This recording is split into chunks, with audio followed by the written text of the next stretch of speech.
Despite what many modern-day quasi-political scientists would have you believe, communism is not the way to go. Ask Eurasia. A good chunk of Eurasian countries gave it a go about a century ago. They failed, miserably. The Soviet Communist Party solely governed the Union of Soviet Socialist Republics, or the USSR. Though the USSR spanned many nations both in Asia and Europe, governmentally and economically, it was highly centralized. Though communism seemed like the proper way to go at first glance, in practice it stripped away many basic human rights. Totalitarianism in the USSR helped contribute to its downfall. Let's take a look. Russian revolutions were common since the early 1800s. Serfdom was still a popular trend back then. The poor were staying poor and the rich were getting richer. Even after the abolishment of serfdom, these revolutions occurred. The First World War wasn't much too kind to these protesters either. Councils for workers were being set up across Russia. These councils were known as Soviets. A particular group, the Bolsheviks, were led by a man named Vlad Lenin. Lenin talked about socialism, and some of the workers were quite fond of the idea. The government was toppled in November 1917, and the Soviets were given free political reign. Following a civil war, an execution of a Tsar and his wife and children, a famine that took out literally millions, as well as territorial conflict with several countries, a treaty and a declaration officially spawned the USSR into the world on December 28, 1922. Economics, politics, and industry were all reformed according to Lenin. The Bolsheviks, or Communist Party, became the ruling party in the USSR and promised to protect the country from the evil clutches of capitalism. By giving everyone a chance, surely alienation and exploitation will occur, right? Not exactly. A stroke took out Lenin. Before that, however, he plopped totally sane Joseph Stalin down in the chair for General Secretary of the Communist Party of the Soviet Union.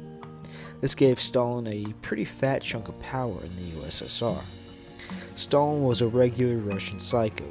He could flash a good smile, utilize his impeccable wit, and take advantage of the strange deaths of his rivals. Did Stalin have them killed? Most likely. Political maneuvers and consolidation of influence brought him to an unrequited, unstoppable position as leader of the USSR. And what do men do when they have a substantial amount of power? They abuse it. This Stalin guy was a pretty bad dude. He even let his own son die in prison. The USSR became a real-life airstrip one before the words Big Brother probably even entered Orwell's mind. Industrialization was implemented, production was sped to meet the development of capitalist nations. Enterprises were seized, the state owned the thought of business. Agriculture was collectivized, farms needed to produce enough for everyone and anyone in the USSR. The shift from agrarian to industrial was quite a rough one. Famines killed millions. Anyone who owned an excessive amount of land were sent to gulags, where it was a fun party with forced labor and shore. Everything should have been distributed equally, but it didn't work out that well.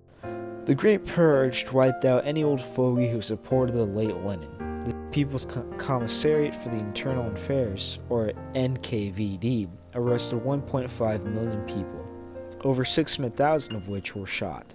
While this occurred, at least 1,000 were executed on the daily. In World War II, the USSR whooped Germany in Stalingrad and Japan at Manchukuo. This wasn't without some caveats, though. 27 million people were lost during the war. The USSR disbanded in 1991, but Stalin's reign alone is nightmarish. It was just one example of the abuse of power, and that monsters are very, very real. They just don't hide in closets or under beds. They can be found in the highest offices. Marxism feared capitalism enslaving the worker. The reality was that the state ended up enslaving the worker. Power is power. Then again, communism in theory was an okay idea. No competition, no abuse, perpetual peace. But that wasn't reality. Far from it. Capitalism runs off of the back of man. You either live for humanity or a paycheck. But what occurred in the USSR produced mass death and alienation on top of it. The involvement of putting in effort into a mass society one doesn't like or believe in would be a heavy burden on the back of the individual. Not to mention, having a power-hungry killing machine in the head political office wouldn't ease your nerves about labor either.